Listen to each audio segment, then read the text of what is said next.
Hello friends, welcome back to my YouTube channel Shikshan digital studio.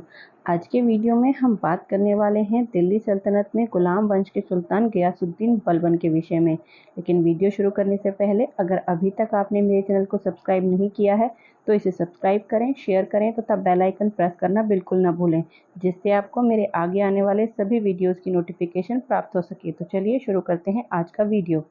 Ghiyasuddin Balban. आज हम दिल्ली सल्तनत के सुल्तान गयासुद्दीन बलबन के विषय में पढ़ेंगे। गयासुद्दीन बलबन जिसने 1266 से लेकर 1286 ईस्वी तक शासन किया। इसका जो वंश था वो इलवरी वंश था, यानी कि इलबरी तुर्क था यह, इसलिए इसके वंश का नाम इलबरी वंश है। इसकी जो उपाधि थी उलूग खां थी। आपको पता है पिछले वीडियो में हमने पढ़ा कि जो नसरुद्दीन था उसने इसको उलूग खां की उपाधि दी थी। इसके अलावा इसने जिले इलाही और नियाबत खुदाई जो उपाधियां थी वो खुद ही ग्रहण करी थी। जिले इलाही का मतलब होता है ईश्वर की परछाई। उसके बाद वंशज, ये किसका वंशज था? तो ये अपने आप को फिरदौसी के जो शहनामा था फिरदौसी का, उसमें जो वर्णित अफरस याब है उसका वंशज बताता था। इसके अलावा यह इल्तुतमिश के चालीसा जो 40 गुलामों का दल बनाया था उसमें चालीसा का सदस्य था। और रजिया के शासनकाल में हर के मतलब इल्तुतमिश के समय से था लेकिन अलग अलग पदों पर रहा। तो रजिया के शासनकाल में ये आमिर शिकार पद पर था, बहराम शाह के शासनकाल में ये आमिर आखुर पद पर था और मशहूद शाह के शासनकाल में ये आमिर हाजिब पद पर था। इसके बाद आता है नसरुद्दीन का शासन। तो नसरुद्दीन के शासन में ये नायाब ममलिकात के पद पर पहुंचा था। आपको पता है कि उस टाइम पे ये पद सबसे ज़्यादा, यानी कि राजा के बाद सबसे ज़्यादा ताकतवर पद होता था। तो नसरुद्दीन के शासन में ये नायाब ममलिकात बन गया। उसके बाद यही क्या था, इसके उत्कर्ष का काल था। एक मलिक होते हुए वह खान हो गया और फिर सुल्तान हो गया। यह प्रसिद्ध कथन बलबन के लिए लिखा गया है, यानी कि ये बलबन के लिए प्रसिद्ध थी ये बात। उसके बाद जो इसका राज्यरोहण है वो 1266 ईस्वी में होता है लाल महल में। कहाँ पर इनका राज्यरोहण हुआ ये याद रखने वाली महत्वपूर्ण बातें हैं, क्योंकि ये एग्जाम में पूछे जाते हैं। तो इसका जो राज्यरोहण था वो लाल महल में हुआ था। फिर दोपहर की नमाज से पहले भी वे मेव उन पानी भरने वालों और दासों को लूटते थे जो तालाब से पानी भर के जाती थी। उनके कपड़े उतार उन्हें नग्न दौड़ा देते थे। ऐसा बन्नी का कथन है मेवों के बारे में, जिनका बलबन ने दमन किया था। उसके बाद बलबन ने इनके खिलाफ रक्त एवं लौह की नीति अपनाई थी। यानी कि प्रश्न आता है कि रक्त एवं लौह की नीति किसने अपनाई थी? तो बलबन ने अपनाई थी। इसके अलावा जो आमिर खुसरो था, आमिर खुसरो ने अपना साहित्यिक जीवन उसी के काल में प्रारंभ किया था। बलबन का राजत्व सिद्धांत क्या था कि पृथ्वी पर जो सुल्तान है वो पृथ्वी पर अल्लाह का प्रतिनिधि है, यानी कि नियाबत खुदाई है, तथा सुल्तान का स्थान पैगंबर के बाद आता है। इसके अलावा उसने स्वयं को जिल्ले इलाही अर्थात ईश्वर की छाया भी कहा। इसके अलावा एक अनुग्रही राजा सदैव ईश्वर के संरक्षण छत्र से रक्षित होना चाहिए, ऐसा बलबन का मानना था।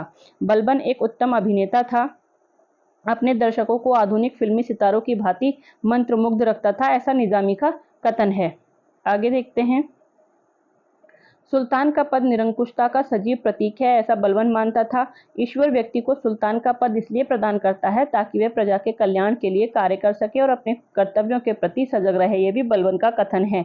इसके अलावा दिल्ली सुल्तान बलबन के बसाया को संकलित करने का कार्य बर्नी ने किया था, यानी कि बलबन ने जो अपना बसाया यानी कि वसीयत बनाई थी उसका जो संकलित करने का कार्य था वो बर्नी ने किया था। इसके अलावा बलबन ने कई गैर इस्लामी प्रथाओं का भी प्रारंभ किया, जिसमें एक थी सिजदा, यानी कि जो जमीन पर लेटकर जो प्रणाम करते हैं वो, तथा पैबोस यानी कि पैर चूमने की जो प्रथा थी उसको शुरू किया, और ये गैर इस्लामी प्रथाएं थी। इसके अलावा उसने एक ईरानी त्योहार नौरोज मनाने की भी शुरुआत की, और उसे ईरानी चीज़ें बहुत ज़्यादा पसंद थी, इसलिए उसने अपने पुत्रों का नाम भी ईरानी रखा था, यानी कि ईरान के उसमें रखा था, जैसे कैकुबाद, कैखुसरो और कैकास। उसके बाद बलबन कहता है कि जब मैं किसी तुच्छ परिवार के व्यक्ति को देखता हूँ तो मेरे शरीर की नाड़ी क्रोध से उत्तेजित हो जाती है, यानी कि छोटे परिवार के व्यक्ति को देखकर उसे बहुत ज़्यादा गुस्सा आता था। इसके अलावा तुर्काले चहलगानी का दमन भी किया। आपको पता है इल्तुतमिश के टाइम पे ये खुद उसका सदस्य था, और क्योंकि जो चालीसा दल था वो, या तुर्काले चहलगानी जो था वो राजा बनने पर बहुत ज़्यादा नियंत्रण बना चुका था अब तक, मतलब कि अपनी मर्जी से राजाओं को बनाना और उठाना इस तरह से वो करने लगा था। तो उनके चंगुल से इसको बाहर निकलना जरूरी था, इसलिए उसने तुर्काने चहलगानी का दमन भी किया।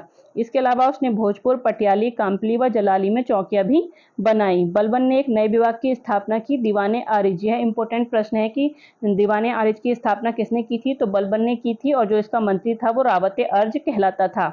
बलबन ने मुकद्दर अली को तुगरिल कुश की उपाधि भी दी थी, क्योंकि इसने तुगरिल का वध किया था। बलबन केवल उच्च वर्ग के लोगों को ही पदों पर नियुक्त करता था, क्योंकि अभी आपने देखा कि इसने ऊपर कहा कि जब ये तुच्छ कुल के व्यक्ति को देखता है तो इसकी जो नाड़ियां हैं वो खून से भर जाती हैं।